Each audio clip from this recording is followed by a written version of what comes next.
Alright, this is Skitchin for the Sega Mega Drive, Sega Genesis.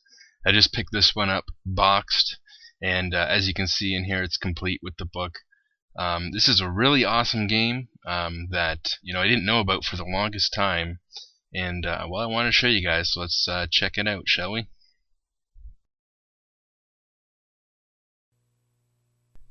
This game was published and developed by Electronic Arts, as we can see here.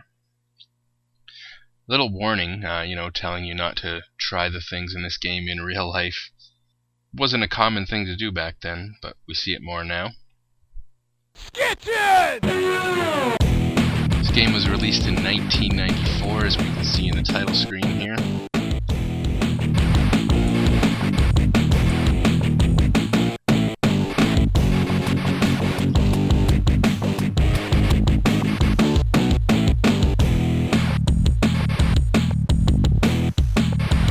Here we go. Here's the main menu, made to look kind of like graffiti on a wall. It's a little bit confusing at first, but you basically just move the spotlight around.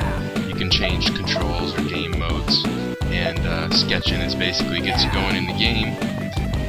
You enter your name, and then that nickname is used throughout the game. And here we have sort of a pre-race menu where you can buy items or change the music. A little bit of a story between each race. Shows you how long the race is. And if this is looking familiar so far, well, here you go, you're in for a big surprise. So here we go.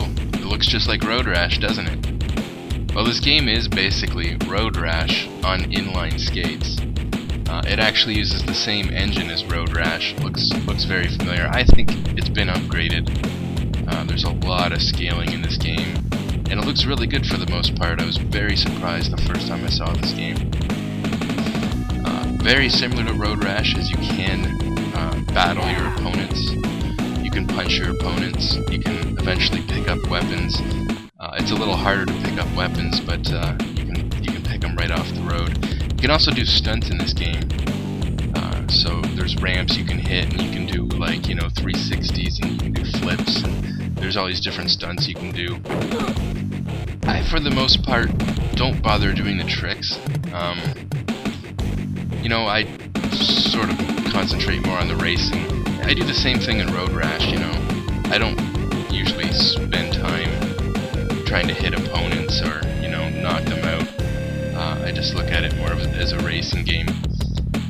So here you can see you can grab onto traffic, which is awesome. What an awesome concept. You grab the cars, you gain up some momentum, and then you slingshot off them. And then you can see there I just passed a bunch of opponents. But your speed will wear off quickly again.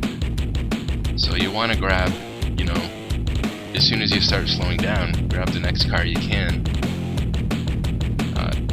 The game has, a lot of controls for the 3-button controller. A basically is your grab button.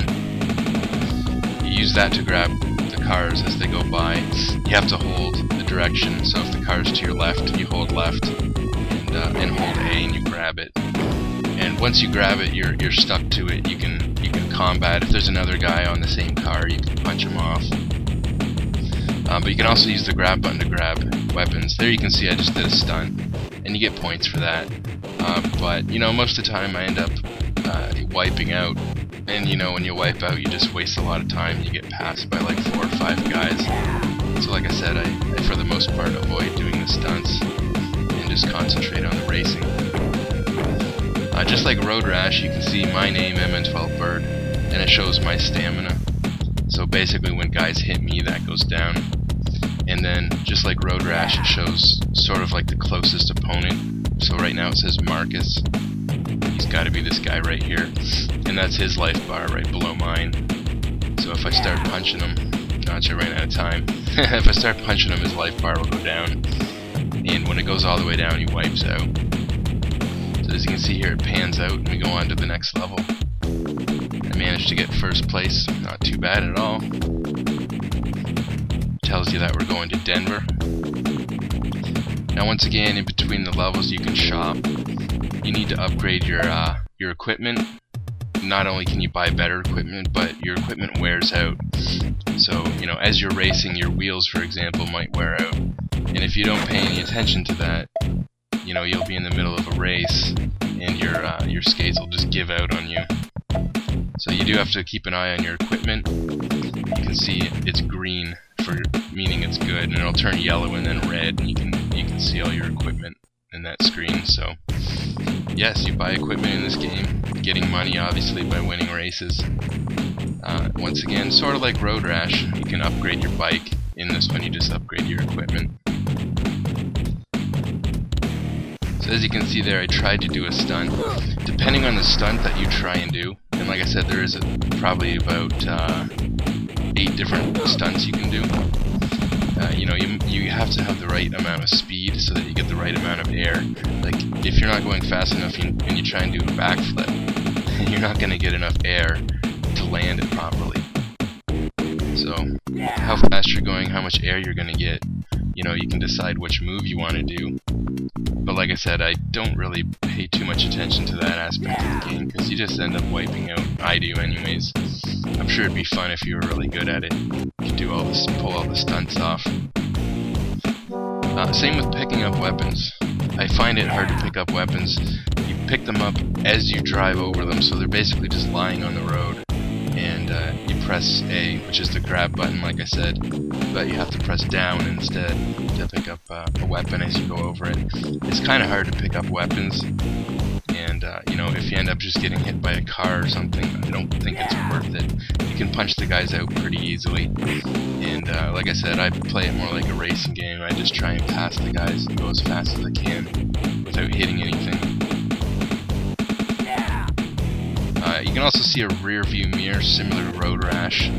That comes in handy for grabbing the cars, because you have to watch your rear view mirror and see where the cars are coming up, because they'll come up on the right, as you can see here, or the left. So you can see them in your rear view mirror, you can see which cars are coming up. Some of the cars go faster than others. And then also similar to Road Rash, you have you know, how many miles you have left in the race, because it's not circuits, it's, you know, it's point-to-point racing, which I like.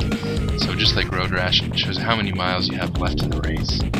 So as you see that getting closer to 1 mile, you know, you want to be careful not to wipe out, because you won't have time to regain your position. It also shows your life above there with a little plus sign. I guess it's supposed to be like a health sign. And you know, if you do wipe out or get hit by cars, you'll be done as well. You can even get busted by the cops, similar to Road Rash. There are once in a while police cars going around, so you don't want to wipe out around a cop car. I didn't know about this game until probably just a few months ago. I actually saw it on YouTube for the first time, and holy crap, the game actually looks really good. And I'd never heard of it before, I'd never seen it before. And oddly enough, I stumbled across it today. The music's also very similar to the music in Road Rash.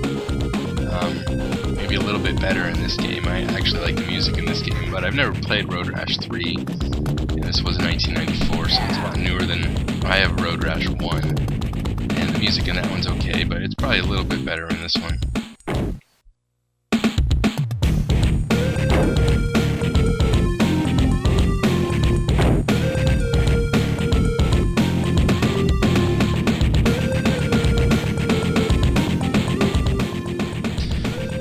This is also the first video I've done where I've stretched it to widescreen.